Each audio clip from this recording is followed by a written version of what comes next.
move from, like, say, an early stage to a mid stage to a late stage, it does not help that much. This way helps because, one, the logical next step from here is either keep supporting, the best founders build, or go build it myself again. So that's the logical next step.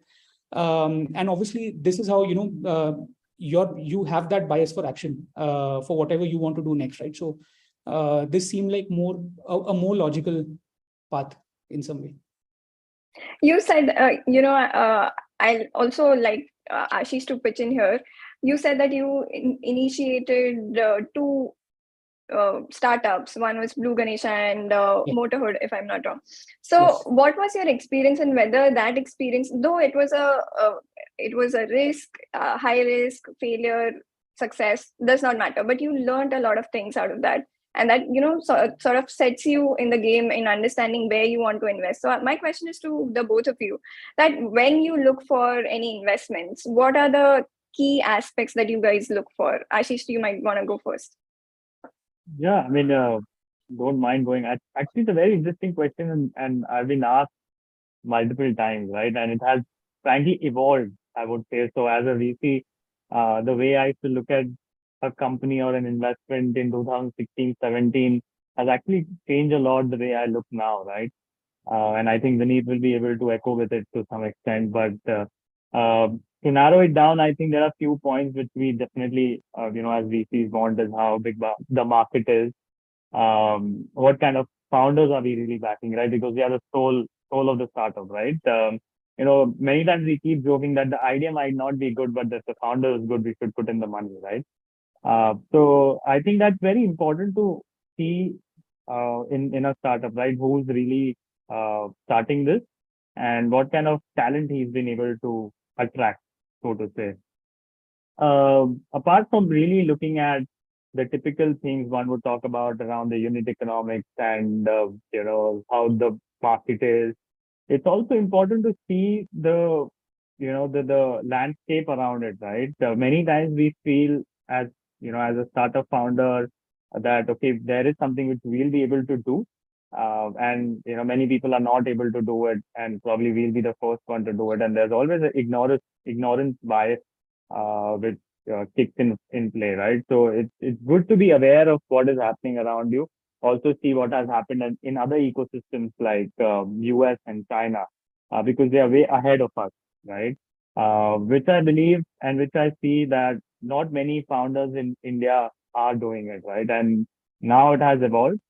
Frankly, way back in 2016, 17, we used to look at businesses and we used to wonder if things will really pan out the way they have actually panned out, right? In the last 2 years, the euphoria which has kicked in, we've seen a lot of unicorns coming in. But now the way we look at founders is with a different lens, because there are second time entrepreneurs now. India was kind of in a phase wherein it was just seeing first time entrepreneurs. Now when I look at new companies like Mensa Brands, he has been part of Mindra in the past. You look at Cred Club, he's built a brand, he's sold a brand, and multiple such examples. So the way we look at businesses have kind of changed and evolved, at least I could say that. But apart from that, typically as a VC, one would definitely want to see what is the TAM, what is the unit economics, do they really make sense, are they really losing money for every product they sell or every service they provide, right? That's a non-negotiable for a VC, at least like us.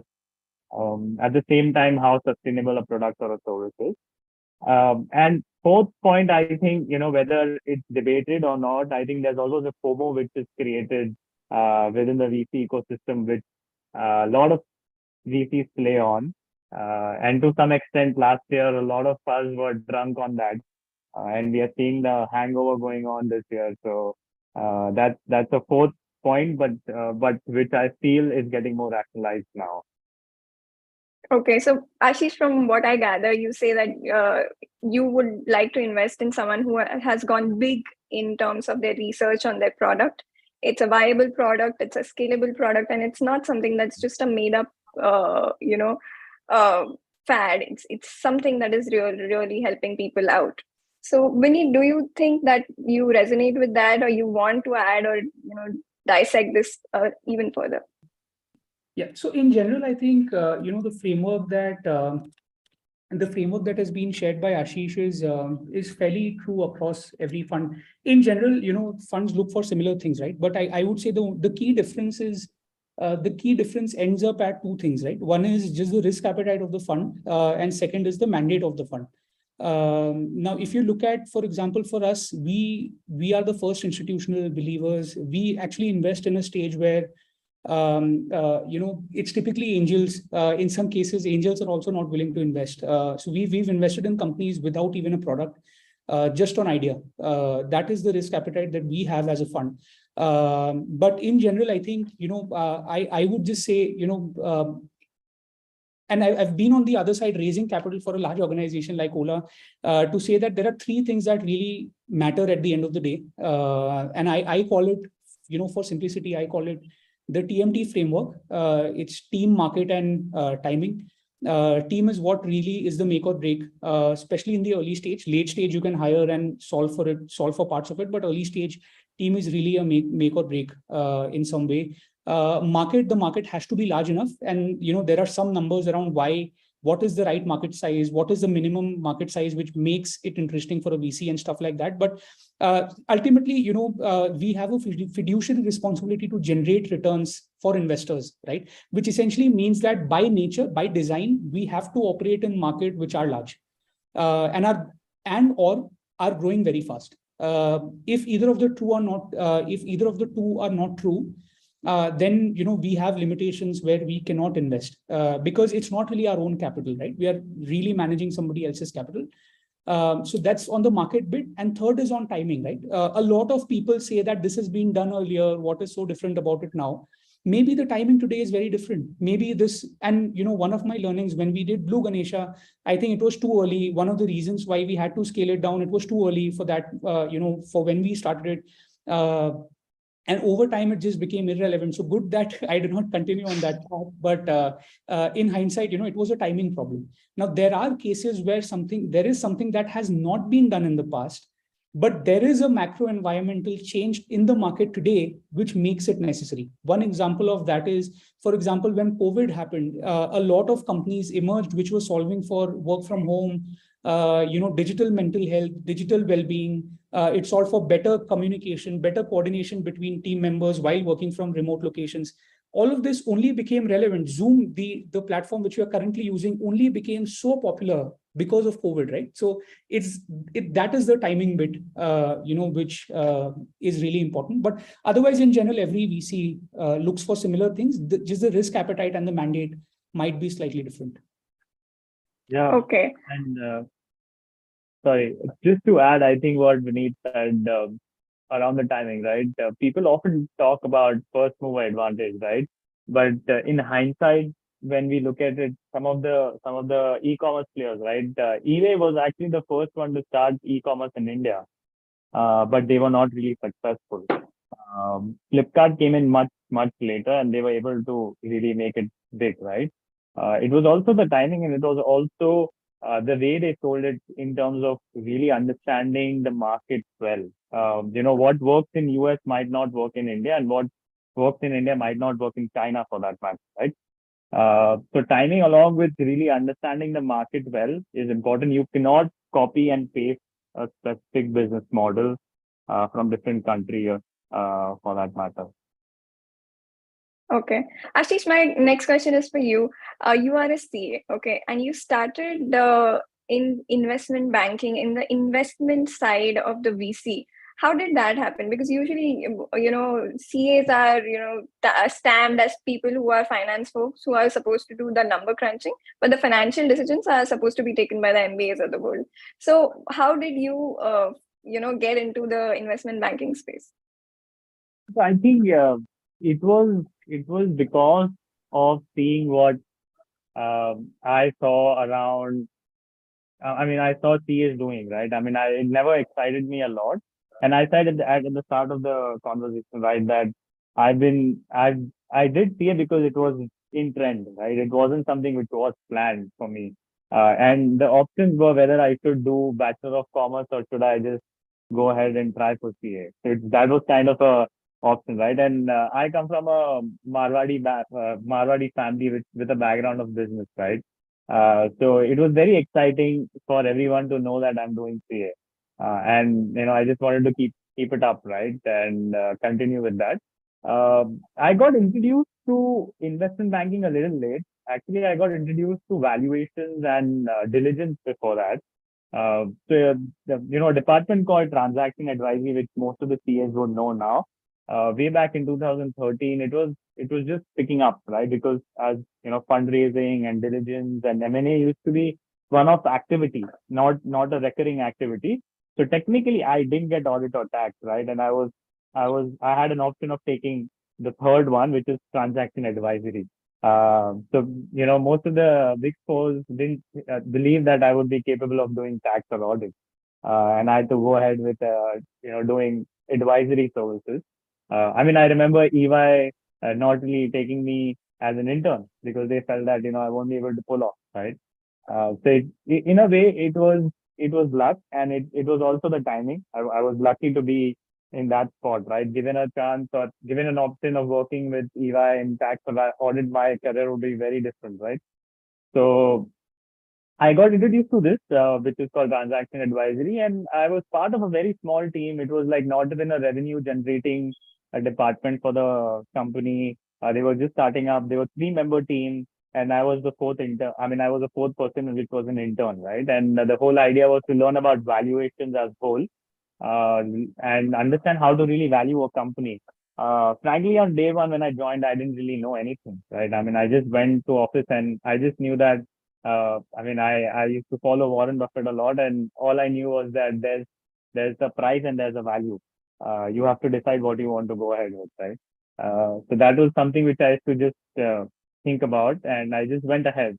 I got introduced to various aspects about valuations and so on and so forth, and then I worked on learning how to value companies, then worked on learning how to do diligence on companies, and which is when I realized that uh, the startup ecosystem is going to now evolve, right? And I was actually lucky to have mentors and friends around me who said that I might want to choose a different path, and I decided to kind of pursue more of finance than CA, and I took CFA up, right, which is more hardcore finance. So it was a very interesting time for me. I was doing my CA, I was doing my CFA, I was doing a job in an investment bank, and at the same time, I was pursuing my bachelor's of commerce in HR college. So I had a lot of things going around, hoping that one thing would meet the end, and eventually I would do something out of it. And after 2 years of doing that, I really got introduced to investment banking, wherein my whole role was to just make pitch decks, right? They just wanted someone look beautiful presentation. Uh, and I didn't really know anything about investment banking back then. I used to just, so we used to watch a lot of content, right? And investment bankers were the cool ones back then, right? And people used to say, okay, he's an investment banker. He's really making a lot of money and he knows his stuff. In pursuit of really achieving that, I started doing it. So it was kind of a luck factor which happened, but then I really liked what it was about because it was about really meeting founders, understanding what they are going through, what the money is required for, and at the same time, getting the skill of fundraising. I think it's very important. People often feel that venture capital is a very rosy job, and it's all what you want, and that's the end of everything, right? But trust me, it's not as easy as it looks like. I feel it's one of the most dynamic jobs because I feel it's a combination of multiple things you do. It's also about learning how to research, learning how to do diligence in terms of investigating the founder you want to invest in, right? Investigating the numbers, and then managing the portfolio company, understanding how a business can grow. That's not a skill you would really understand by just randomly one day deciding to do capitalist, becoming a venture capitalist, right? You need to go through the whole process of either being True. part of a startup or learning how to raise funds for a startup, right? That's when you really get the gist of it. So I took it a hard way. I mean, I was a CFA, I was a CA, I was offered an internship in a fund. So not many people would do that. I was kind of told by my family and my friends that why would you do that? Because you're already a CA, CFA, you're getting a investment banking role at a very well recognized firm. So go ahead with that, you know. But I kind of felt like, learning more about startup and investing, and that's how my journey started as a VC, as a PE investor. Okay, so I think what I understand from your, marvelous journey with so many diverse things that you've tried on, that if as a CA you want to get into this space, going through a transaction advisory or an M&A route would be a much easier transition if you are already set on the fact that you want to make your career in the VC space. Now, coming back to the other, side of this transition, Vineet, you were the MBA. You were the person who already had a lot of experience in setting up his own business, running things, and seeing what works, what does not work. My question to you is, Ashish has shared his journey, and while he was sharing his journey, he mentioned that there are a lot of things that a VC needs to do. So what are the different kinds of departments or teams that you typically see in a VC firm? That's a great question, actually. I'll, probably say that any VC role or a core investing role in any VC, and by far that's also true for any investing firm. That could be a private equity fund, that could be public markets, right? I think there are three things that really matter, especially in VC. One is speed, second is trust, and third is business acumen. Now, the reason why all of this is important is, especially in VC, right? All of these are private deals. These are companies that have just been formed or have just been around for a few years. There's very limited public data. So a lot of this business depends around you trusting the founder, you trusting people, you trusting lawyers, and, believing that everything is working well, because, the max is what you're being told as an investor, right? Beyond the point, you're not involved in day-to-day operations. So which is why trust becomes important. Speed becomes important because VC is a very competitive space. There are so many funds. All funds are very small teams. So it's a handful. If you look at overall people doing investing in India would be probably double digits doing core investing roles. But these guys actually manage billions of dollars in AUM in India alone, right? So which essentially means that speed is key. If you do not react faster, someone else will do the deal. And in VC, power law is what works because it doesn't matter how many good companies that you invest in. What really matters is, have you invested in one great company, and that is all it takes. You just need one great company to really make it big, right? So, which is where speed becomes important. And business acumen is important because of speed and trust. If you don't understand businesses, if you're not able to build a point of view about businesses fast enough, you lack the speed and your judgment. You'll never be able to take the right judgment call on the trust bit, right? If you don't understand how the business works, you'll not be able to take a decision on whether what is being told to you is correct, not correct. Is there something that you have to check on, spend more time on, so on and so forth, right? So these are three things that really matter. But in general, any fund, and every fund, by the way, has a slightly different structure. But in general, there are three core things that are required for an investing role, right? So the three things, first is sourcing founders, because like I said, speed, it's a competitive market. There has to be people who, are always there in the market, getting the best founders in. And sourcing founders is partly done by the investments team, partly done, and every fund may have a different structure, but the marketing team plays a very important role here, because your brand is what also attracts people. It creates that pull for your founders, right? So marketing plays a critical role there. Second comes, the core investing bit. Once you have founders, what do I do with this founder? Do I invest in this company? Is this a company that is interesting to me? Does this fit into our mandate? What should be the valuation? How much should I invest? What should be my ownership? What are the terms? Do I take board seats? Do I not take board seats? Stuff like that, right? So then it comes down to the real work around, is this a company that I want to work for the next 10 years? Is this going to be that great company which is going to return my fund and stuff like that. And then you sit on the negotiating table with the founder, with other investors in the round to make it happen. And then comes, working with the company. Then comes a portfolio team where you work very closely with the companies and make them successful. Part of the job is to ensure you are picking up winners. Part of the job is making sure your companies are becoming successful, because without either of them, it may not work, right? So these are three functions that, work more like a assembly line, if I may say so.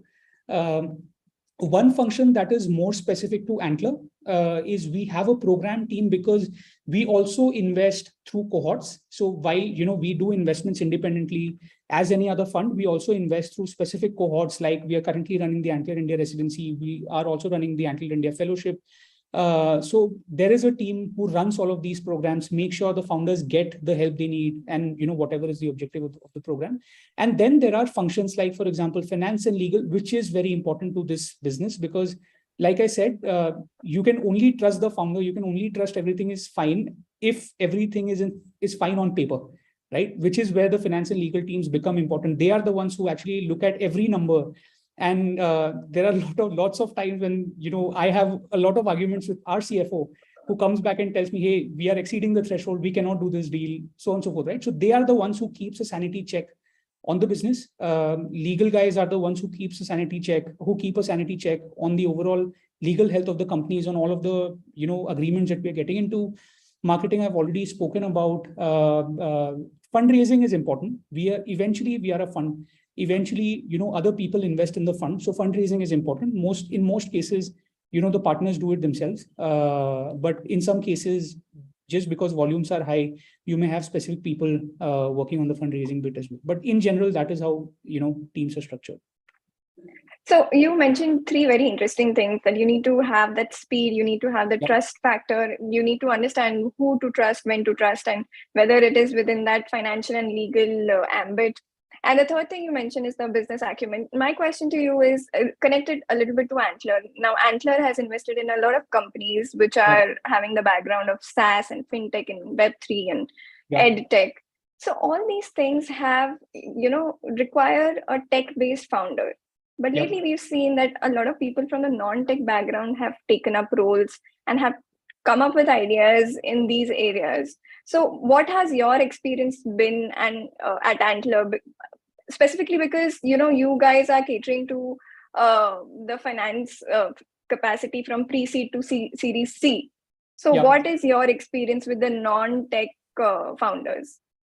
See, I think honestly, every business in today's world needs two things, right? One is the tech, of course, to ensure it is scalable and scalable very fast. Second is business. So you cannot remove a business guy, and that business guy could be a finance guy, by the way. As long as you have the business acumen, it doesn't matter what background you come from, as long as you can run the business, as long as you can convince employees to join your company, as long as you can convince investors, employees, early team members, it could be, stakeholders, partners, customers, right? Irrespective of the background you come from, you need business skills. And without the two of them, it's really hard to build a business, which is why you would see and you would hear that in most cases, VC funds generally try to avoid a solo founder, which is, to be honest, it's not completely true. There are enough and more examples of successful companies having a solo founder. We at Antler have invested in a couple of companies with solo founders in India and globally. But there is merit in saying that a 2-people co-founding team or a 3-people co-founding team is always better, because there's only so much that one individual can do, right? And tech and business are two very different skill sets. And in most cases, one person will have either of them, or may have both, but will have a very strong inclination on one side, which essentially means that at some point in time, their focus on the other is going to reduce.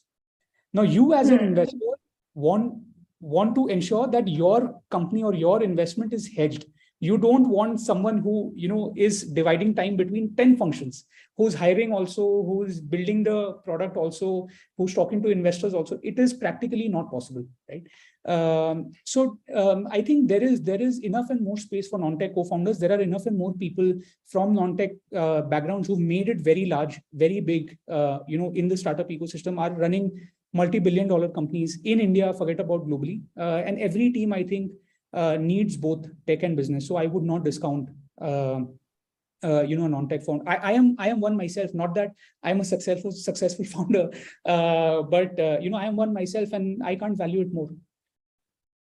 Thank you. That was a brilliant answer. Ashish, what is your experience? Do you have the similar experience when it comes to non-tech founders coming into the tech space? Well, I think it's, I can echo with what Vineet said, right? It's important to understand that what is startup, right? I mean, end of the day, you're starting a business. Let's not get carried away with all the numbers which are there in the public domain around the unicorns and the valuations and so on and so forth. Fundamentally, if you're not doing a good business or a sustainable business, all of this does not make sense. I mean, while we invest in tech businesses, the fundamental behind a tech business is to have a business, right? To have a product or a service. So you cannot really discount that. And I also feel that all the tech engineers, all the technology which we are talking about and all the engineers which are working behind it is driven by what a businessman really wants to build, right? I mean, a coder will not code something on his own. He will build and code what really a customer needs. And how will you know what a customer needs if you're not a good businessman, right? And if you don't have that business acumen.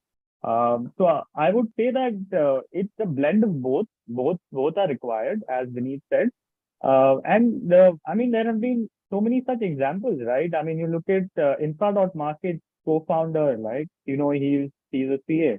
You look at Make My Trip founder, along with Deep Karla, Rajesh.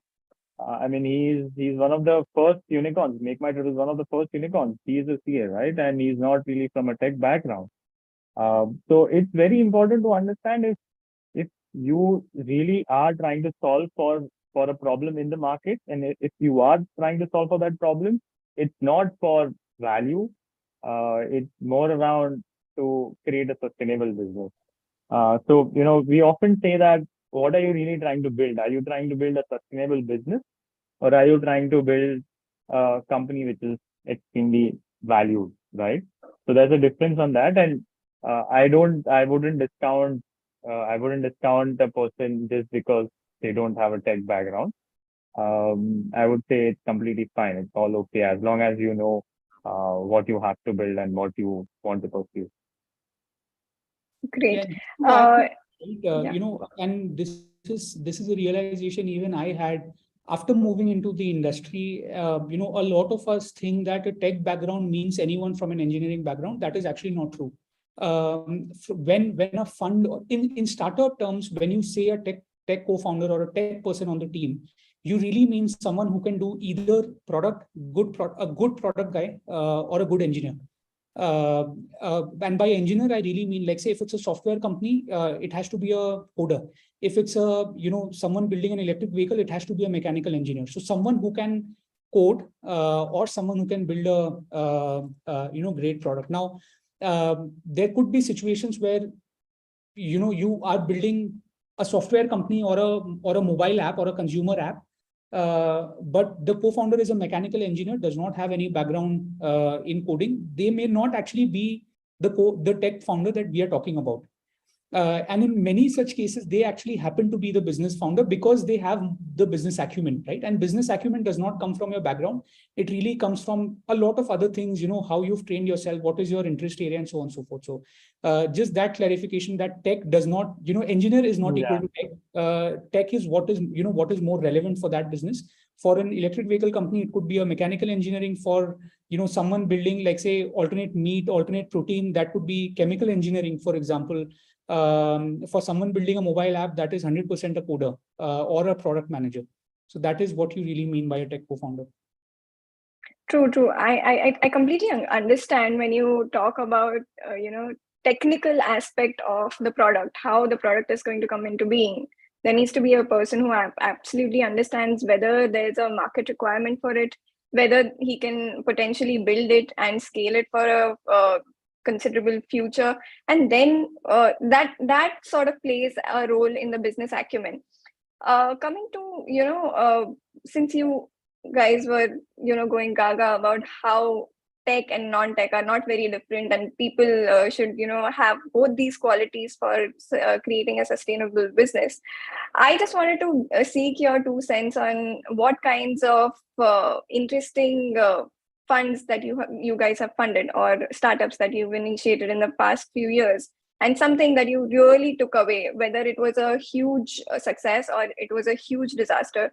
There must have been one takeaway from one of the founders which you thought, okay, this is not the thinking pattern that I should use on every founder, because I think here I made a mistake, or this is the only thinking pattern that I'm not going to change out of all the things that I do, because this really works every single time. So with that, Vineet, I'd like to give it to you first. Yeah. So no investor likes talking about failures.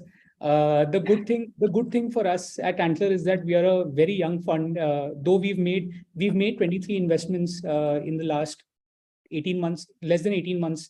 So we've deployed a lot of capital, but we are fairly young to have any company die. So we are kind of fortunate in that sense. So 100% of our companies are alive, doing well, growing well. There is 100% visibility of zero deaths or zero mortalities in the coming future. So that is just one caveat, but in general, right? So some of the things in the founder mindset, right? We talk a lot about the founder mindset and who is the right founder. And I think that is what you're trying to get to, right? What are some of the skill sets that define the right founder? I think for a VC, the number one skill set is the scale mindset. You have to think scale. There is no other choice. If you want to build a lifestyle business, if you want, I'll work 9 to 5, $50 million is enough for me, $100 million is enough for me. That is not enough for us, unfortunately, just given the structure of VC investing, right? So that is not really enough for us. So scale mindset, I think, is the number one important skill set. Second, I think very important is storytelling. And all of what I say, by the way, it's not necessary for every individual founder to have all of these skill sets. The founding team can have these skill sets. The second skill set, I would say, it's a must-have, is good storytelling skills. Someone has to convince employees, investors, customers, partners to work with you. In the early stage, everything is a story on paper, right? It's your ability to convince someone else that this is going to be the next big unicorn. This is going to be the next big company. So you have to work with me, right? Storytelling is because you have no metrics that are talking for you. You most likely cannot pay enough as compared to the rest of the market. So the only way you kind of make or break it is your storytelling and ability to convince people that, hey, I am going to be the next Flipkart, or I am going to be the next Paytm.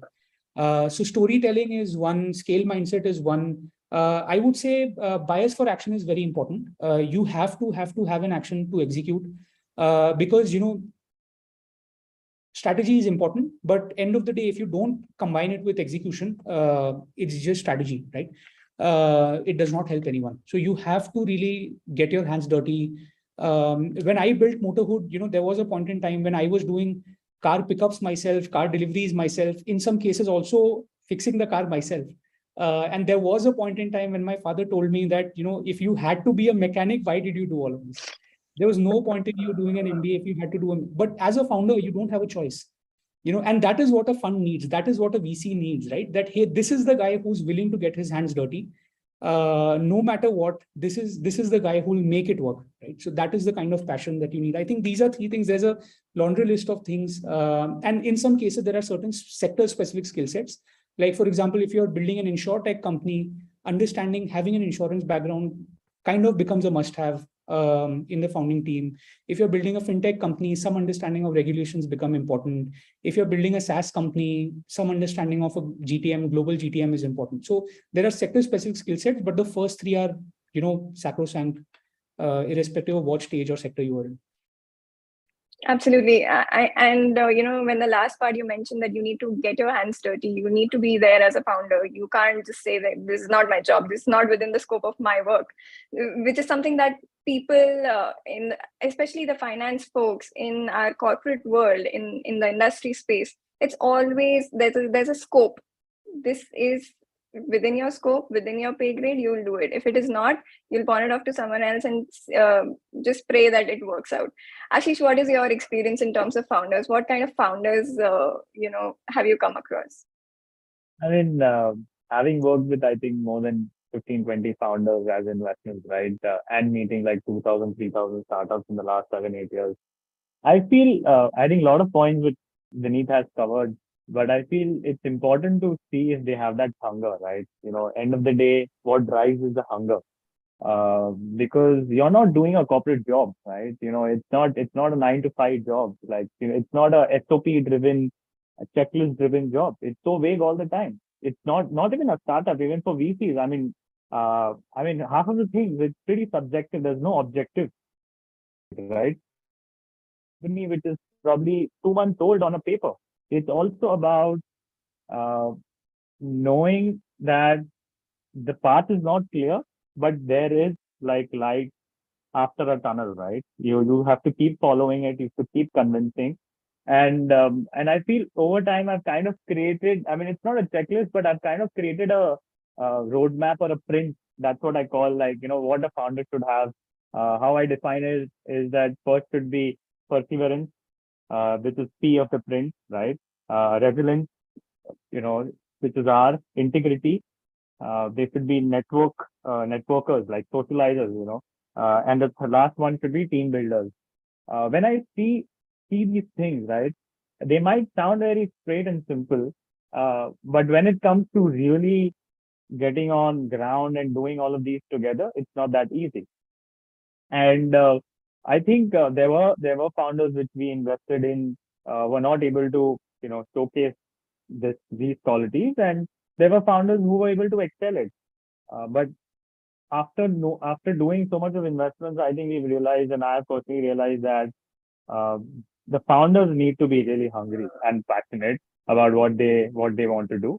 And many times, we kind of use these jargons like product market fit and all those things, wherein we feel that, okay, the founder is good, but he won't be able to get the right product market fit. He won't be able to go out and raise money. But what I feel is, the founder is good, he might probably have 10 pivots, right? And he probably yet be able to go ahead and prove that what he was trying to do was in line with what he had visioned, right?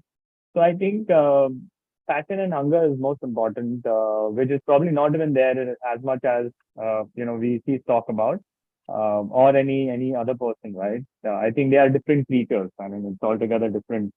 So I would suggest that any person and every person who thinks about being a founder should know that the next 3 years is going to be like dull.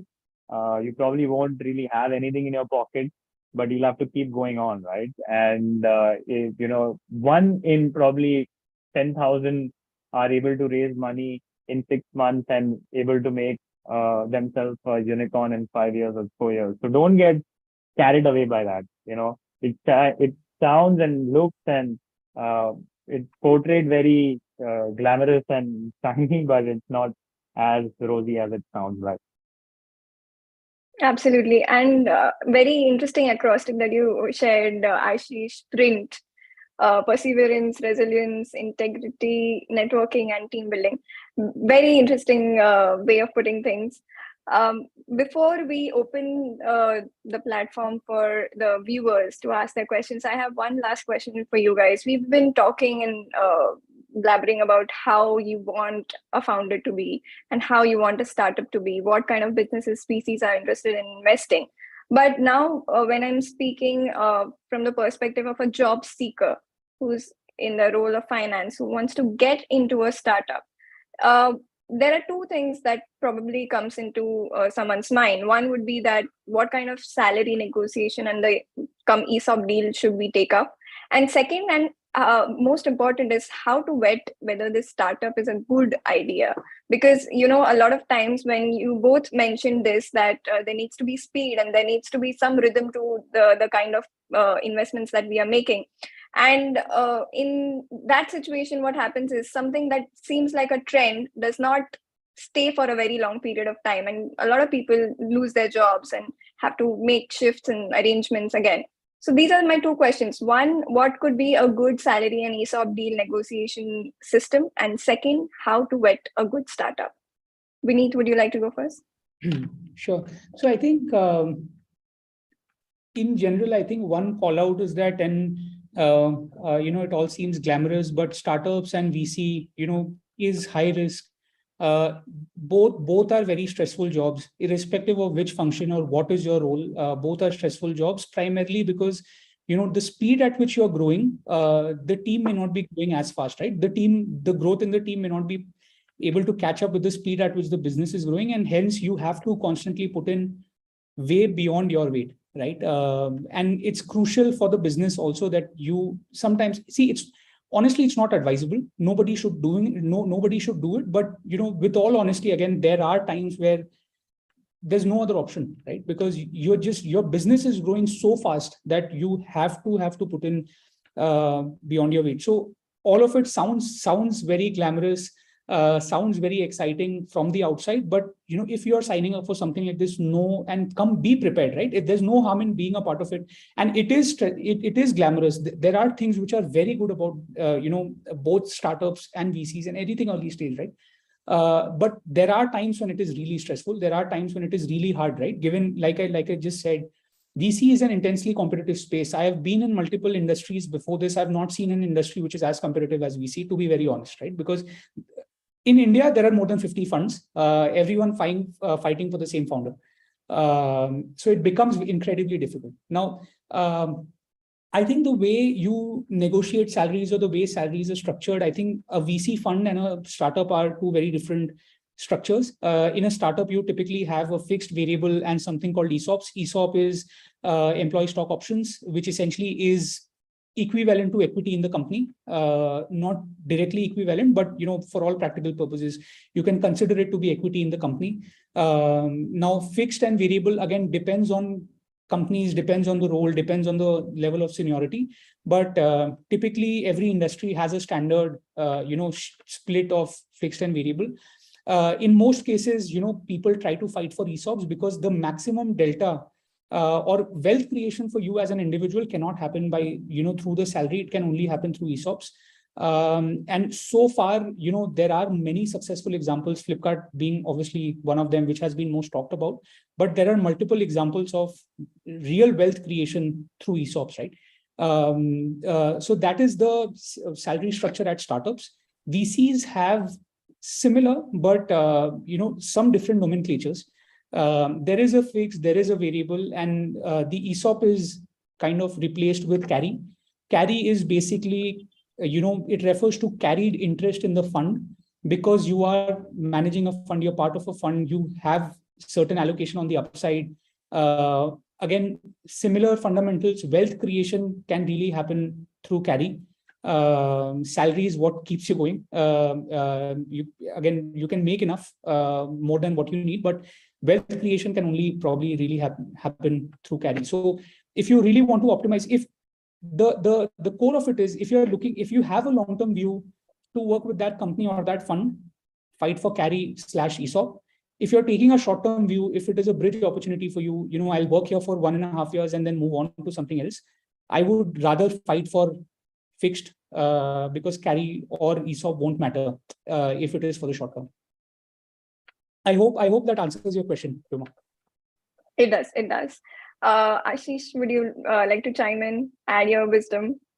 I think Vineet has covered it so well, right? I think how I would like to split this question into two is that there are two different things. Fundamentally, we need to understand that how are you looking at a startup, right? There are obviously compensation is one bit, and the other thing is how are you really looking at startup? Startup is not really to only make monetary value, right? It is also to learn and experience a different kind of a journey, right? The problem is everyone who's trying to start up something does not have enough, you could say, enough examples in the past, right? These are the last 8 or 10 years which we've seen in the ecosystem that people are relying on.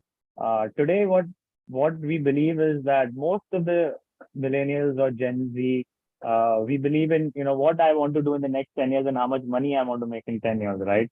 We don't really value the knowledge capital which we are gaining. What I really believe is that one should have a very clear indication or markation around what they want to gain out of a startup in terms of knowledge and what they want to gain out of the monetary capital side, right? If you really want to gain a lot of monetary capital, uh, startup might or might not be the right place, okay? Because not every startup is successful. Not every startup is Zomato, and not every startup will make you a millionaire, right?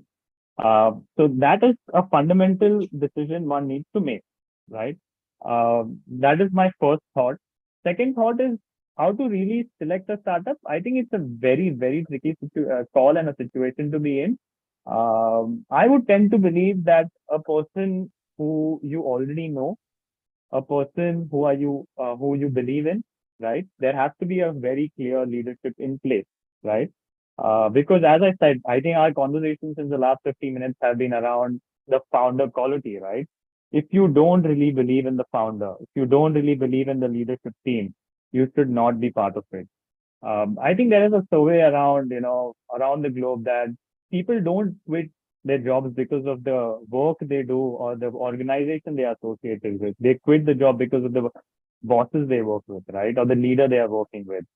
So it's very important to know who you're going to work with and what they are trying to build and what you are personally trying to build. I think that's a fundamental philosophical question one needs to ask themselves. Then comes whether you want to be a part of a fintech startup or whether you want to be part of a D2C brand or a e-commerce platform. And then comes the monetary side of, ESOPs and carries and all of that. So I think that's a fundamental question, which I personally have answered all my life, right? Every stage in my career, whether it is to take an internship in a VC fund versus to take a job in an investment banking, it's a very fundamental question and you can decide what you want to do, right? Or whether you want to start something on own or you want to be part of a journey where you believe a person who's driving the show is going to be very much reliable and he's going to make it home.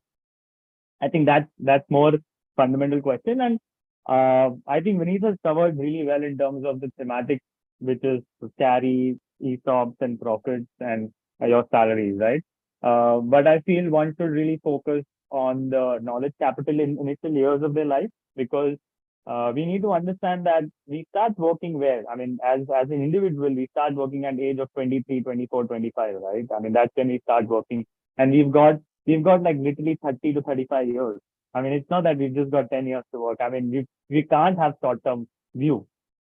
So the first 10 years, I personally feel, and I've not really gained so much in life, but this is my personal philosophy that first 10 years is all about knowledge capital. It's all about what you can gain out of it. And the next 20 years is going to be all about monetary capital, which you probably don't need to pursue it. It automatically will happen to you because you've reached a certain stage in life and people value that knowledge.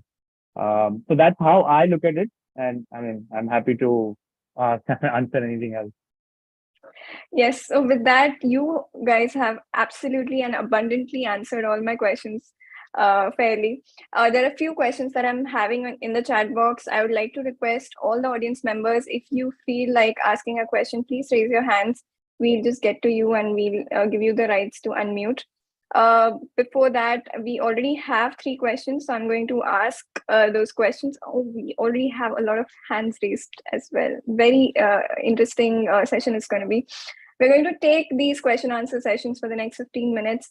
If at all, after the span of 10-15 minutes and after your questions are being answered, if you still have follow-up doubts, you can ask your questions. So you can write your questions and mail it to an email ID. I'll just put it in the chat box for your reference, and we can get to you at a later point in time. But we would try to, answer as many questions as possible. I'd like to give the stage now to Siddharth Mehta.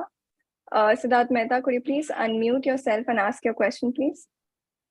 Hi, Vyoma. Thank you so much. Really insightful session, guys. Thank you so much for that. It's a personal question I want to ask. I've been working in the business finance team of a few startups for the last 6-7 years. If I want to do a portfolio finance or I want to enter a VC, what avenues are there personally for me? Ashish, would you like to take it?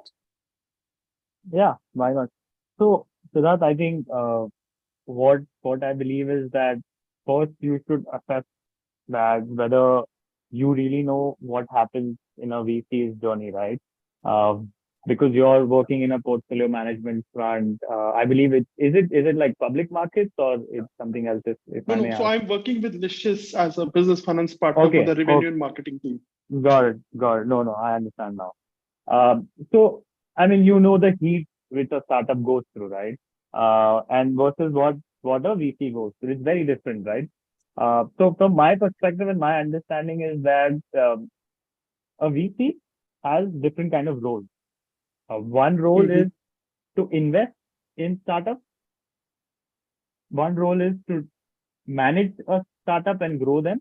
And the third role comes Mm-hmm. is around, exit slash fundraising piece. Uh, Investing in a startup needs very different qualities and acumen, I would believe, which is around analytical piece, research piece, networking piece, knowing the right themes in the market, how to value a company, so on and so forth. Second role comes is around the operations front, right, which is helping as an investor, helping the startup in growing from X to 10x or X to 20x. What things are required, whether it's marketing, whether it's operations, whether it is, as random as hiring a CTO, right? I mean, it's all part of that. And third piece is very different in terms of investment banking, fundraising, and actually selling a startup or slash your portfolio company to another investor or in public markets. So first you should know what part really excites you. I mean, if many people Mm-hmm. would say that, okay, I want to do everything, right? But it's not as easy as it sounds. From your perspective, fact that you've been part of startup, right? You've been part of the finance function of the startup. You would have done more of MISs. You would have done more of analysis around cohorts. You would have done more in terms of knowing which segment to tap into, which geographies to tap into. For you, it will be more relevant to be part of the operations team, right? Because you've seen startups growing, right? You worked with startups, multiple startups in the last 6 7 years. You can probably work with a VC as a operations guy because w- investing is very different, right? Investing is not what you've done in the last 6 7 years. It's more around what you've done is more around data crunching, analyzing around our startup. When it comes to Yeah. investing, you have to not only care about one startup, but you have to think about 25 other startups and why 24 other startups don't make sense and one startup which we are talking about makes sense.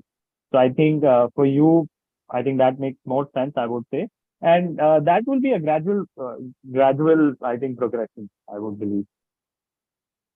I hope that Sure. answers Thank your you so question, much. Siddharth. Yeah, it does. Thank you so much. Okay. Also, I would like to announce one more thing that the Finance Story has come up with another venture. It's called the Finance Mentor Box, where you can get in touch with industry experts from the finance industry, and you can get on a one-on-one call basis your queries in terms of career progression. So please reach out to the email ID that has been mentioned, and we'll be happy to help you. My next question is going to be directed to Vineet, and it is from Arjun. Arjun, can you please unmute yourself?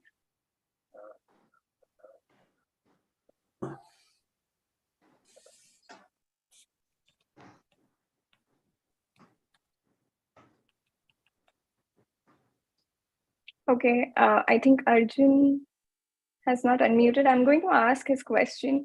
His question is fairly simple. Vineet, he asked, founders will always tell nice things about their company. How do we check that it is So true? this, I As had you, actually, sorry, I'd actually responded to Arjun one-on-one because he'd also pinged me. But okay. there are frameworks or mental models that we as investors follow, and we get external lawyers to do legal diligences. So it's kind of sorted. But yes, there are risks which we are sometimes okay with taking.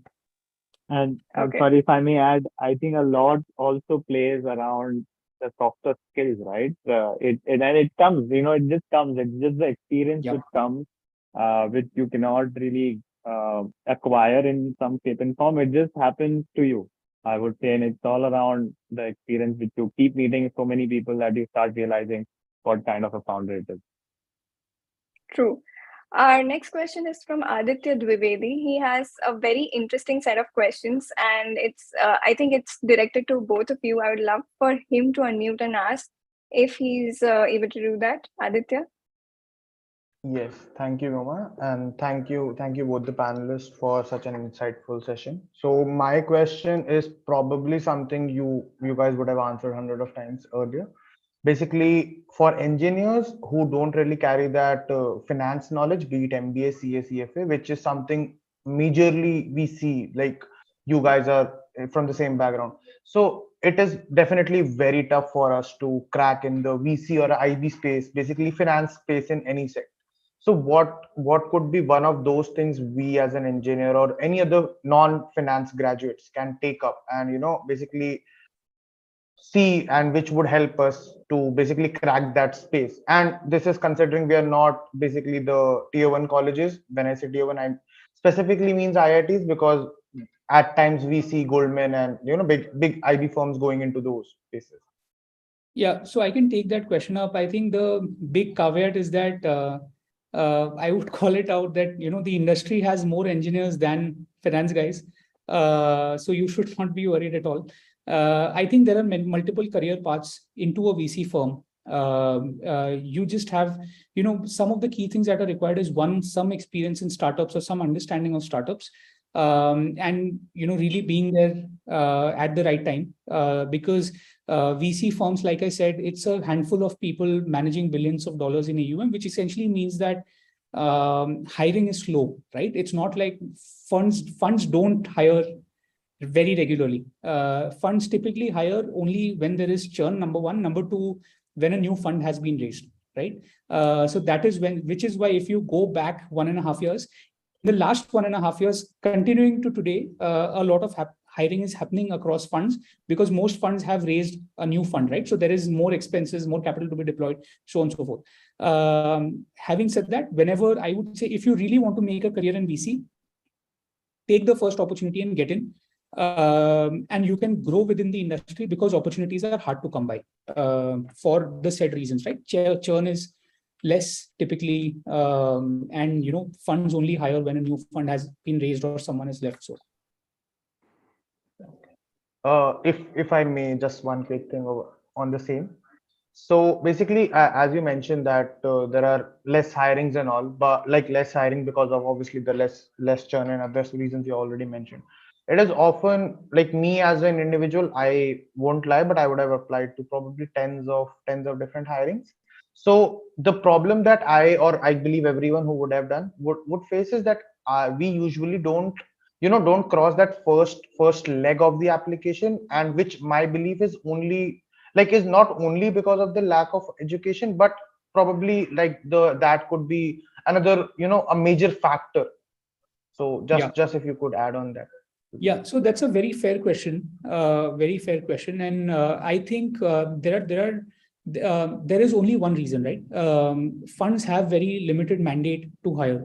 Most funds are very small teams, which essentially means that you would like to hire the best you can within your own limitations, right? Now, how can you be the best one? How can you be the best one, right? Because best is subjective, right? So let's sort for how can you become that.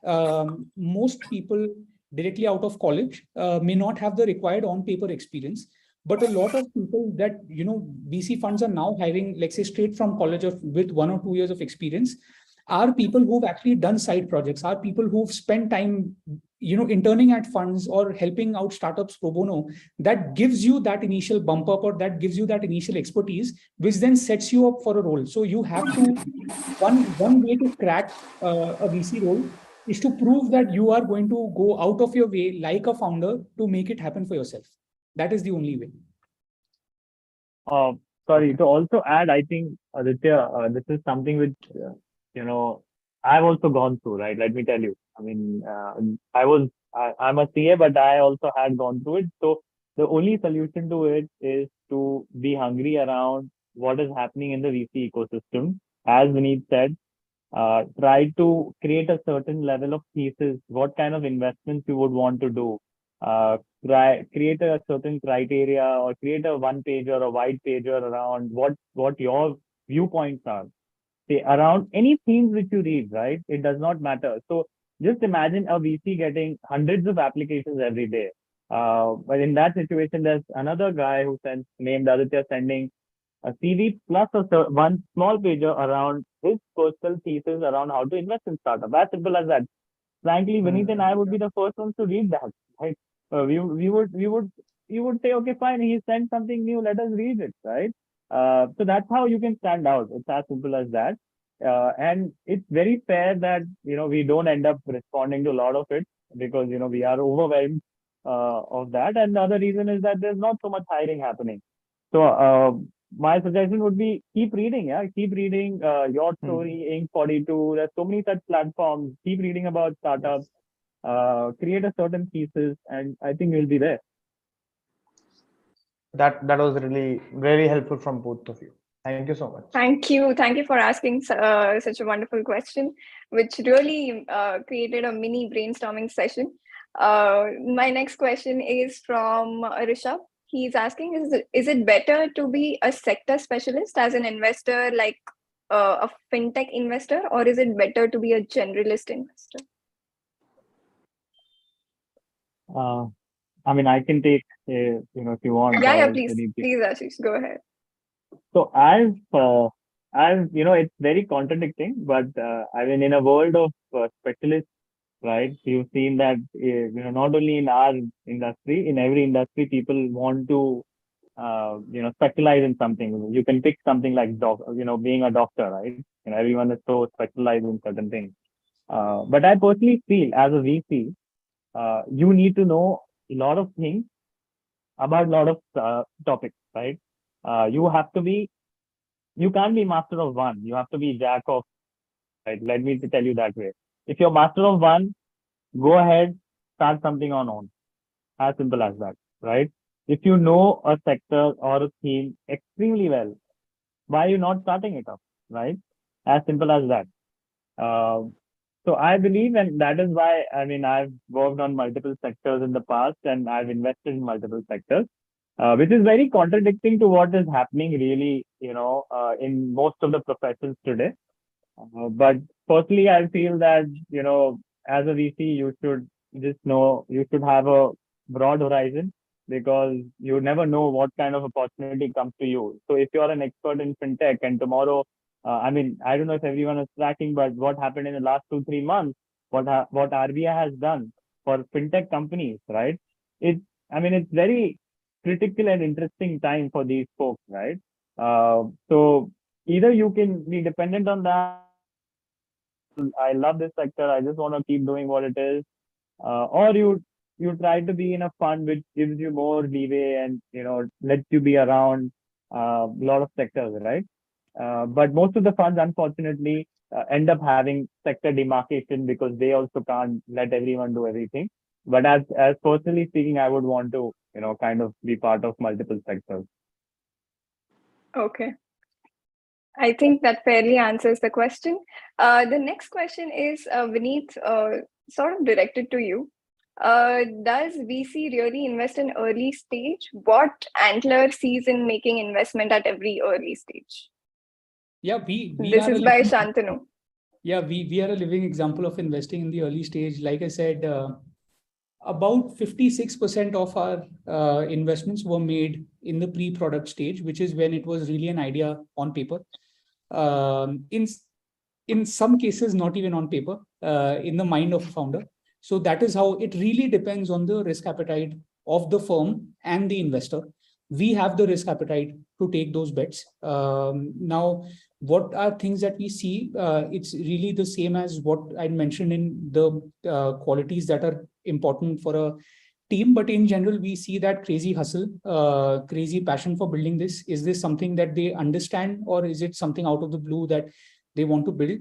And to be honest, and someone else has also asked this question on how do you make sure, right? Like Aashish also said earlier, you have multiple conversations with them, and over time you kind of get an intuitive feeling that, hey, this guy is really talking, value. He really understands what he's talking about. In some cases, you, after the first conversation, figure out that, this is not going to work. So it's really intuition. A lot of it is intuition. And then you spend a lot of time with them back and forth to get to a right answer. But to your question on does VC really invest in early stage? Every fund has a different mandate. Every fund invests across different stages. At Antler, we invest right from pre-seed to Series C. Pre-seed is which is where most of our focus is. So we are in most of our companies, we are the first institutional investors. In most cases, also the first investor.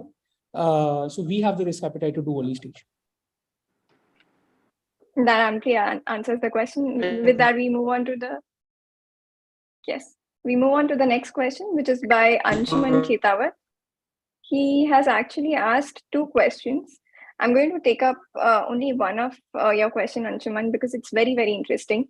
He says that cash burn model of VC is much criticized philosophy. And personally, he quite fails to understand how can a VC throw so much money around just for scale while not seeing the profitability.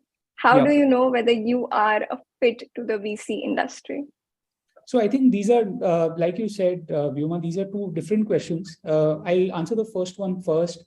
Like I said earlier, VC is a power law business. The number of good outcomes do not matter. It's only one great outcome that eventually matters. In your quest to find that one great outcome is where you chase scale, you chase market share, because, and honestly, unit economics does matter. Now we've had in historically, just given market environments, there are bull markets where, people do not talk about unit economics that much. But ideally, as an investor, I personally spend a lot of time in figuring out, and which is where the business acumen kind of comes in. You have to understand if this business fundamentally does not make sense, there is no way you can make it profitable, even at scale, right? But in most business models, the objective is that you keep investing till the time your market share is enough for you to be the largest player or for you to kind of dominate that market. And then you can solve for it. You can solve for profitability, right?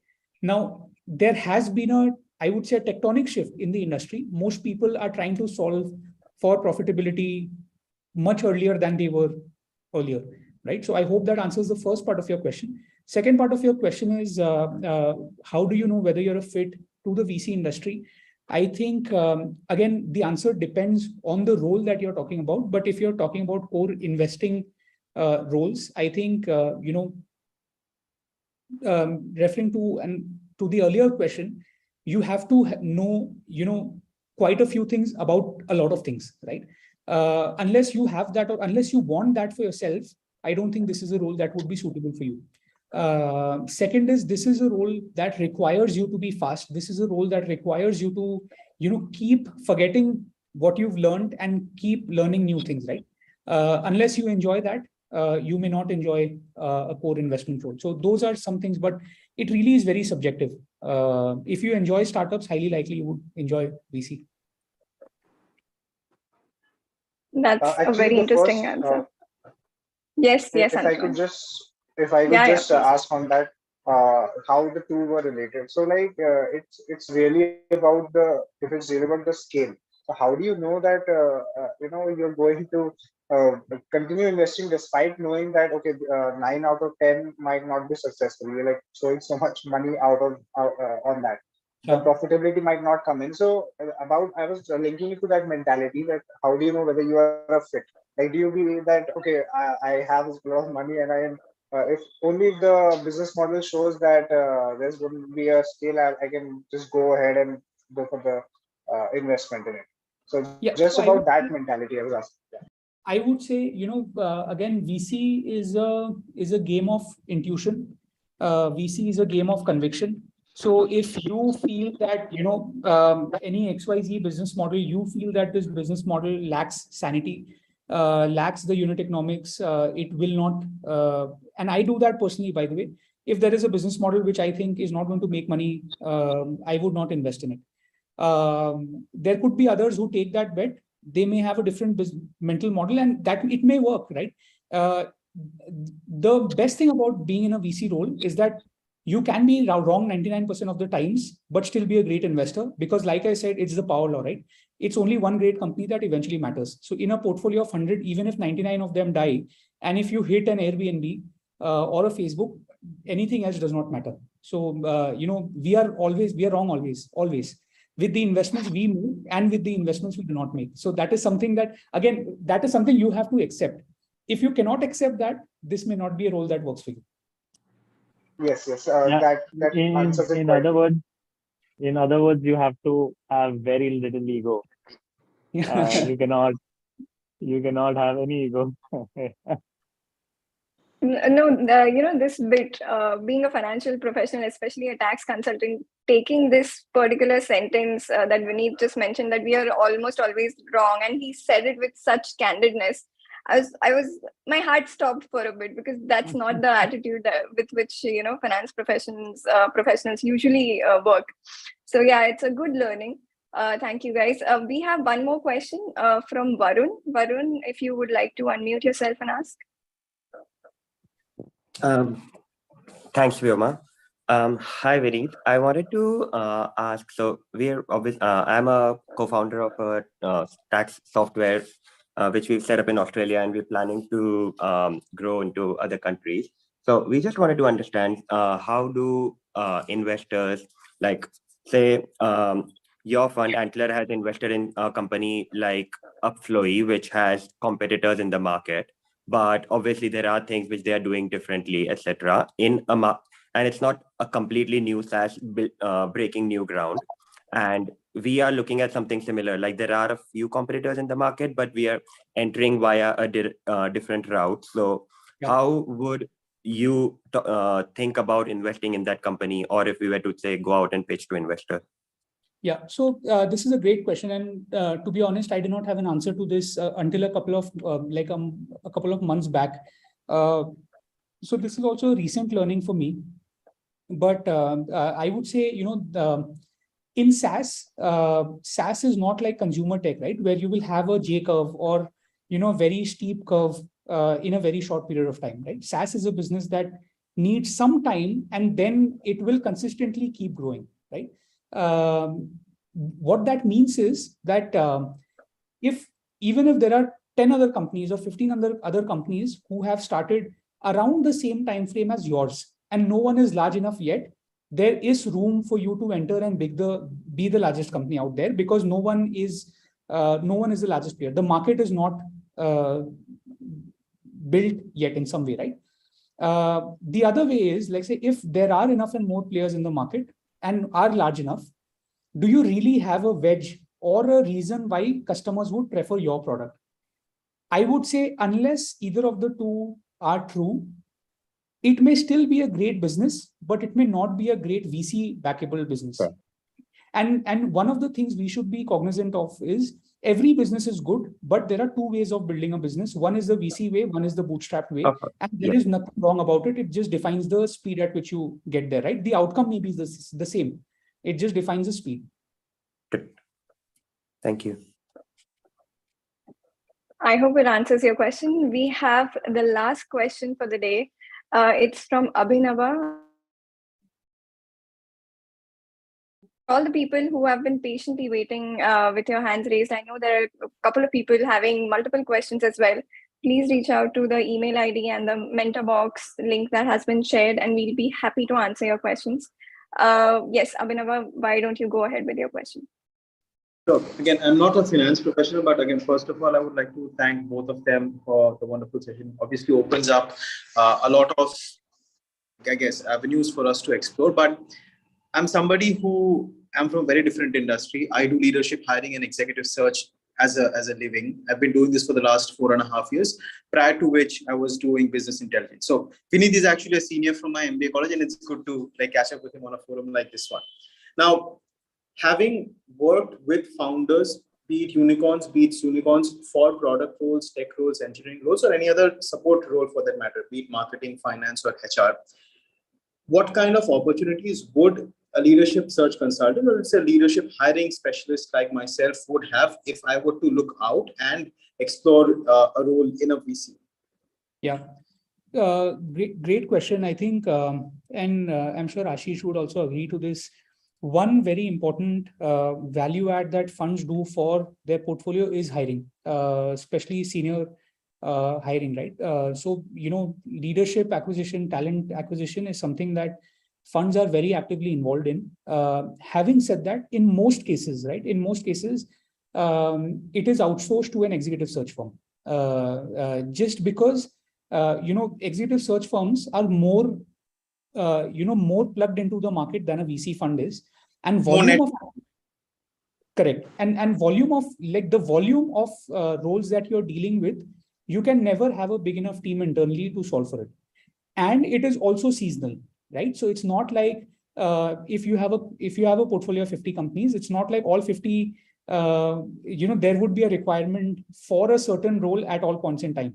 It spikes up. There are times when there are no roles. There are times when there are only CTO roles. There are times when there are only, let's say, CSO roles, right? For example, which makes it very hard to hold that function internally within a fund. Funds over time may add one or two people who run the business, run the talent acquisition engine, but the on-ground execution is actually really done by recruiters. So mostly it is not in-house, mostly. Understood. All right. Thanks for that. Ashish, would you like to add something to it? No, on the talent acquisition front, right? It's most of the time outsourced, right? As Vineet said. But there are some funds, right? I know for a matter of fact, the Guilty Capital example has someone on board. For that matter, IvyCap Ventures has someone on board who basically helps the portfolio companies to hire. And in my earlier conversation, I did mention that, when you're a VC, you have multiple jobs in hand. It's like, when you're managing a portfolio company, you actually you probably end up sitting for interviews, right? Wherein you need to figure out, if you can hire that CFO or a CTO or someone, right? So that way it's pretty much outsourced, but there are few funds, who you can still look out for, who hire. But I would still say that it's better to not be part of VC fund as a HR or a talent acquisition head, right, or a lead, because it's very seasonal. It's very random and very seasonal. It's like it's more like an ECG curve, right? If there's a funding round happening, you'll probably see that 200 people more to be hired. And if there's no funding, suddenly you'll see a few people to be fired, right? So, and at the same time, within a VC fund, there's not so many people who are getting hired, right? So, it's better to be a, executive firm rather than being part of a fund as a talent acquisition lead. Fair enough. Thanks for that. With that, I'd like to end our session. It has been 1.5 hours, and there are people who are still wanting more of this conversation. And why? Because I still have questions, but I can't ask them because, yes, we have run out of time. But thanks a lot, Vineet and Ashish, both of you, for answering these questions so patiently and, dissecting it in very interesting ways. I'm going to take away TMT. I'm going to take away print tonight. And it's a very interesting session.